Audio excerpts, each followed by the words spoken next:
Let's begin. I couldn't sleep. Again. It was a nightly ritual now. Me lying flat on my back, eyes locked onto the dim streaks of streetlight filtering through the blinds. My mind an unruly storm of suspicions. My wife, Amy, lay beside me, her breath soft, steady, her body sprawled in a careless tangle of limbs.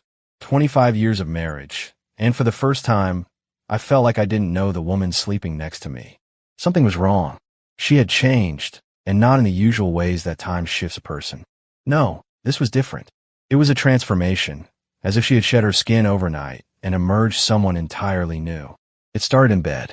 Amy had always been reserved, predictable even, the kind of woman who followed routine, who never strayed beyond the boundaries of comfort. But then, suddenly, she was someone else, a stranger. The way she touched me, the way she moved, the way she whispered things in the dark, it wasn't the woman I knew. It was someone else entirely, someone with new tricks, someone with experience she hadn't learned with me. A friend had once told me over drinks, "Man, if your wife suddenly turns into a porn star in bed after 20 years of missionary, she's either found Jesus or another man." The words echoed in my head as I watched her sleep. I should have ignored it, should have chalked it up to a phase.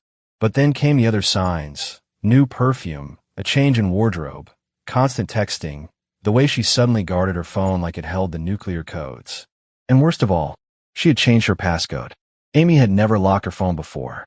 She had never hidden things from me. I swallowed hard. My chest tightened with the weight of my suspicions. I needed proof, and I was going to get it. The next morning, I barely spoke to Amy. She was in the kitchen, dressed in a tight-fitting blouse I didn't recognize, humming as she poured herself a cup of coffee. "Morning," she said without looking up. I grunted in response. She barely noticed, just kept sipping her coffee, scrolling through her phone with that sly little smile she thought I wouldn't notice. I clenched my jaw. I needed answers. By noon, I had made up my mind.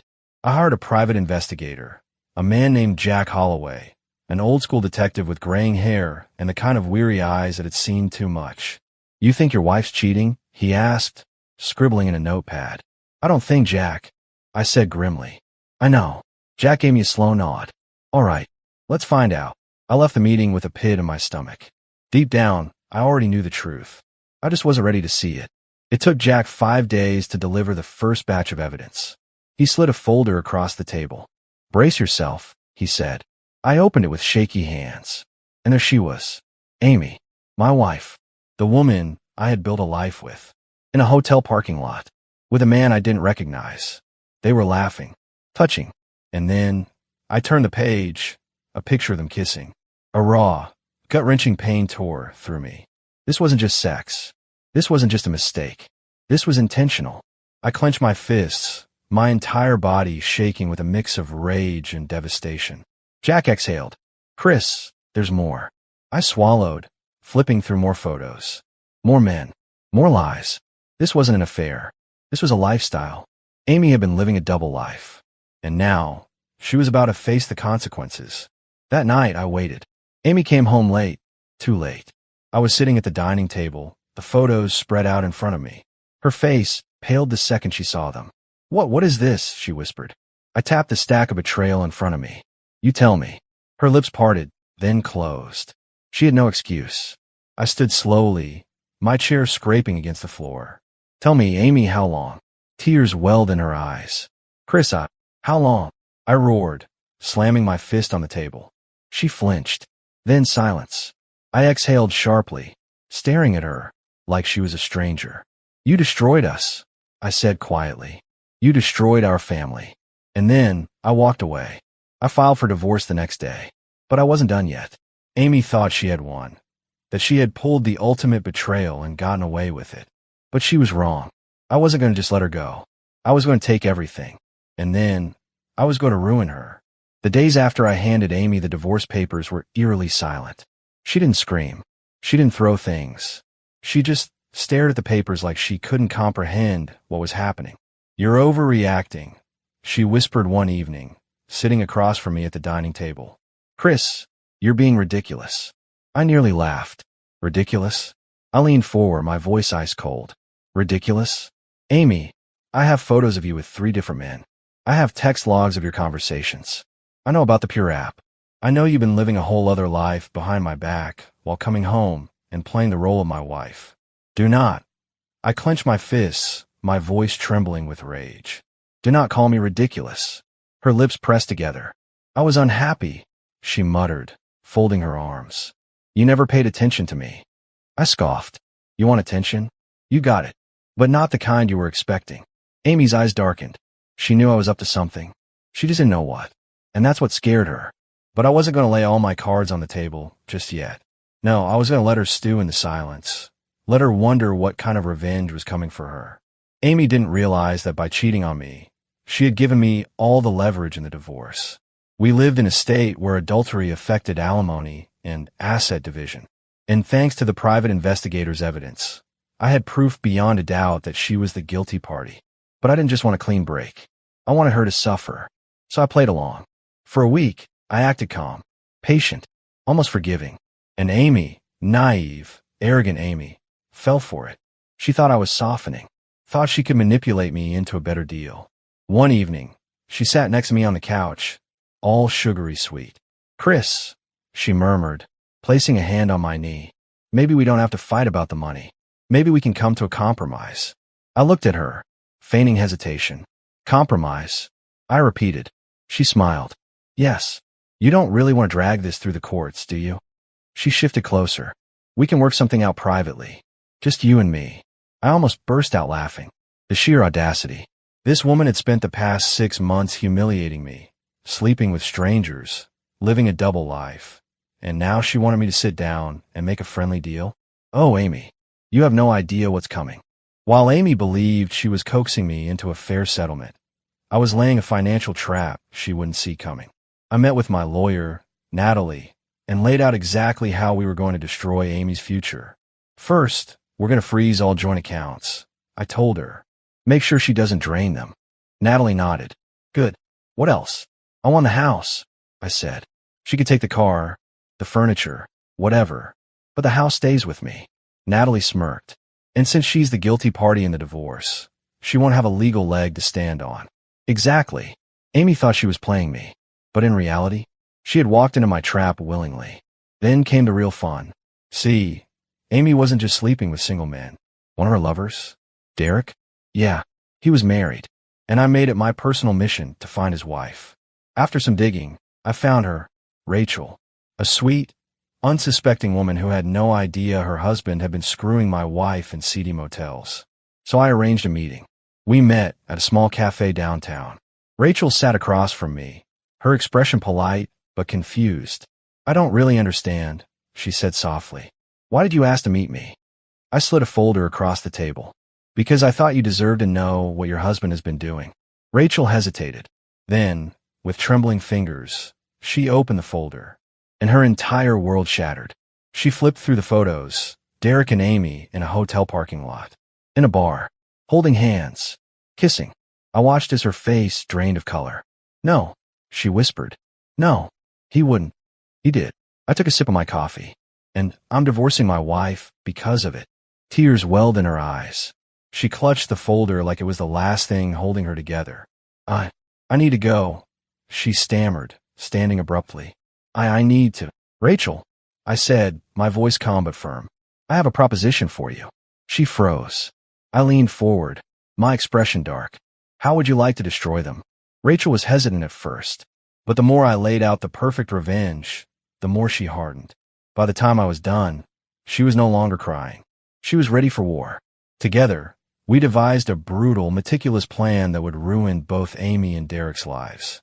It started with leaking the evidence. We sent anonymous envelopes containing the photos and text logs to Derek's job, Amy's family, and their entire social circle. Within days, Amy's reputation was in ruins. She went from being a respected woman to a pariah. And Derek? His wife took everything. She filed for divorce, kicked him out, and exposed him to his boss, who just happened to have a strict no-infidelity policy. By the end of the week, Derek lost his wife, his job, and his reputation. And Amy? She had no one left. But I wasn't done yet. The night Amy realized she had lost everything, she showed up at my door. She was crying, her makeup smeared, her eyes wild with desperation. "Chris," she whimpered. "Please. I made a mistake." I folded my arms, staring down at her like she was nothing. "A mistake," I repeated, my voice cold. "Amy, a mistake is forgetting to lock the front door. A mistake is buying the wrong brand of milk. You didn't make a mistake. You made a choice." Over and over again. She sobbed harder. I just want to fix this." I laughed. Actually laughed. "Fix this." I stepped closer, towering over her. "Amy, you destroyed our marriage. You humiliated me. You turned into a liar, a cheater, and now you want forgiveness." She sniffled, nodding. I leaned in, lowering my voice to a whisper. "Amy, I want you to remember this moment. I want you to remember the feeling of standing here, begging me for another chance." I stepped back, my eyes burning into hers. "Because this is the last time you'll ever have my attention." And then I slammed the door in her face. The night I slammed the door in Amy's face, I didn't feel relief. Not yet. I stood there, my breathing ragged, my hands clenched in a fist as I listened to her muffled sobs from the other side. I had thought that seeing her broken, desperate, begging for another chance would bring me some satisfaction. But all I felt was cold, empty silence. Maybe it was because I knew this wasn't the end of her suffering. No, it was only the beginning. She wasn't done paying, and I wasn't done making her pay. I turned away from the door, stepping back into the dimly lit living room. The house felt so much bigger now, so much emptier. It was the same home I had lived in for over 2 decades, the same walls that had once held laughter, love, and a family. And now, it was nothing more than a graveyard of memories. I poured myself a drink, letting the bitterness of whiskey settle on my tongue. My mind was still a storm of thoughts, rage, and exhaustion. But one thing was clear. Amy wasn't suffering enough. She had torn my life apart. I was going to burn hers to the ground. Amy had always cared about appearances. She loved the admiration of others, the approval of friends, the image of being a strong, independent woman who had everything under control. But what would happen when the world saw her for what she truly was? I pulled out my phone and dialed Rachel's number, the wife of one of Amy's lovers, Derek. She picked up after 2 rings, her voice sharp and wary. "Chris, it's time," I said simply. She didn't hesitate. "Let's do it." That same night, the first leaks hit the internet. The private investigators' photos. The screenshots of Amy's messages with her lovers. The timestamps.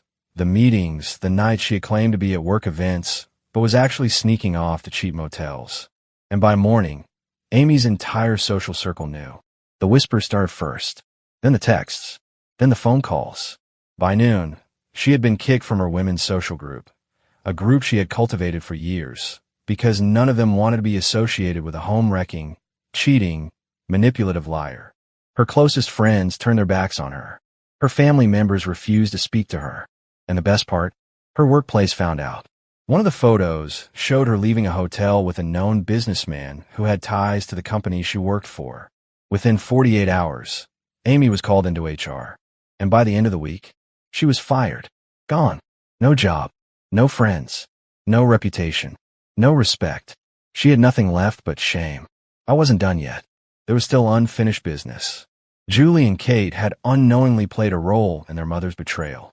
They had thought they were helping, thought that suggesting an open marriage was a good idea. But they had helped destroy our family. And now, they wanted to fix things. I wasn't sure if I was ready to forgive them, but I was ready to face them. So when my phone buzzed with another missed call from Julie, I finally picked up. "Dad." Her voice was cautious, hesitant. "Please, can we meet? Just us." "No, Mom." I exhaled. "Fine. Where?" She rattled off the name of a cafe. 20 minutes later, I walked in to find both of them sitting at a corner table, looking miserable. Kate's eyes were red-rimmed. Julie looked exhausted. They both looked guilty as hell. I slid into the seat across from them. "Talk." Julie swallowed hard. "We're sorry, Dad." Kate sniffled. "We never wanted this." I folded my arms. "But you encouraged it." They flinched. I leaned forward, my voice low and cold. "Tell me something. When you told your mother about open relationships, did it ever cross your mind to talk to me first? To ask if I would even want something like that?" Julie shook her head, guilt washing over her. "Mom made it sound like you didn't care anymore. Like she was alone." I clenched my jaw. "And you believed her?" Kate wiped her eyes. Dad, we were stupid. We thought we were helping. We thought that if you both talked about it, it would bring you closer. I let out a bitter laugh. Closer? Is that what this is? Does this feel like a happy ending to you? Julie flinched. No, and we hate ourselves for it. I sighed, rubbing a hand over my face. They were still my daughters. I knew they hadn't meant for this to happen, but it didn't erase the fact that they had helped push their mother toward infidelity, and that was something I wasn't sure I could ever forget. Look, I said after a long pause. I'm not ready to forgive you yet. Kate whimpered. But, I interrupted. I'm not cutting you out of my life either. Julie let out a shaky breath. So what do we do? I exhaled. You let me heal. You give me time. And you make damn sure that you never interfere in my relationships again. They nodded, wiping away their tears. And for the first time in weeks, I felt something other than anger. It wasn't forgiveness, but it was a start. The next time I saw Amy, she was broken. Her once polished hair was tangled. Her expensive clothes were replaced by cheap thrift store outfits. She had lost everything. And the best part? She finally knew it was all her fault. She showed up at my house, standing outside the door like a lost ghost. When I opened it, she didn't even try to speak. She just looked at me, tears streaming down her face. Please, she whispered. I stared at her. Please what? She swallowed. I don't know. Her voice cracked. I just want my life back. I tilted my head. You want the life you destroyed? She shuddered. I let the silence stretch between us. Let her feel the weight of her own actions. Then, finally, I whispered the only thing that mattered. It's too late. Her face crumpled. And then, without another word, I shut the door in her face. For the last time. Amy didn't leave right away. She stood outside the door for 10 minutes. I watched her through the peephole, her shoulders shaking, her arms wrapped around herself. She was crying, but I felt nothing. Not sympathy, not anger, not even satisfaction, just emptiness. She had made her choice, and now she was living in the wreckage of it. I walked away from the door, ignoring her presence entirely. Eventually, her quiet sobs faded, and I heard her footsteps retreat down the porch. When I finally glanced outside, she was gone. For good. Amy might have been gone, but her suffering wasn't over. Not yet. She had one last thing left to lose, her financial security. For the past few weeks, she had been staying afloat on savings, thinking she could get back on her feet quickly. But she had underestimated how much I had stacked the deck against her. She had no job. HR had seen to that. She had no allies. Her friends had abandoned her.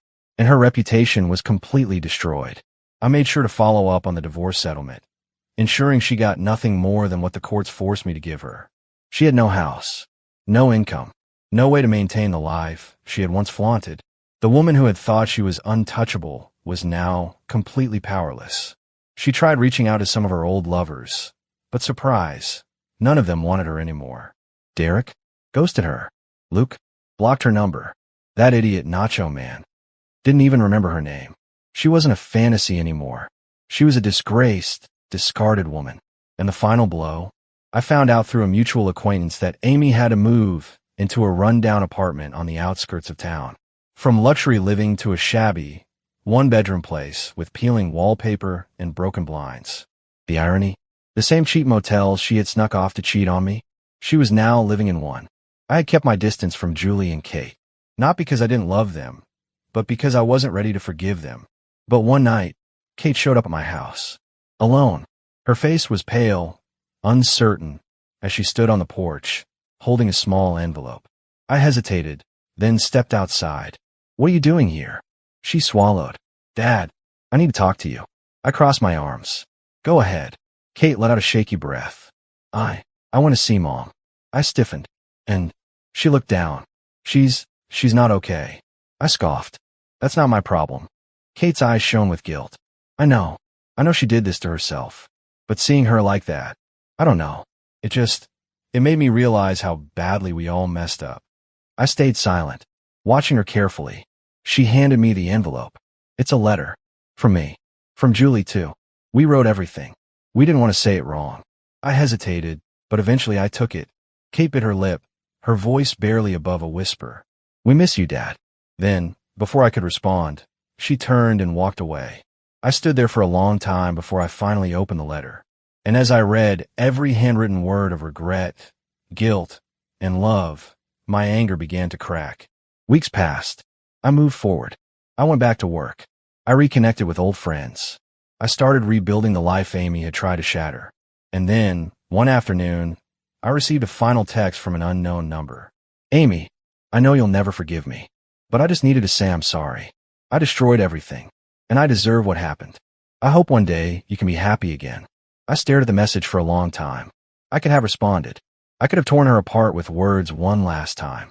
But instead, I did the only thing that truly mattered. I deleted the message. And then, with a deep breath, I moved on. For the first time in years, I felt free. Amy was gone.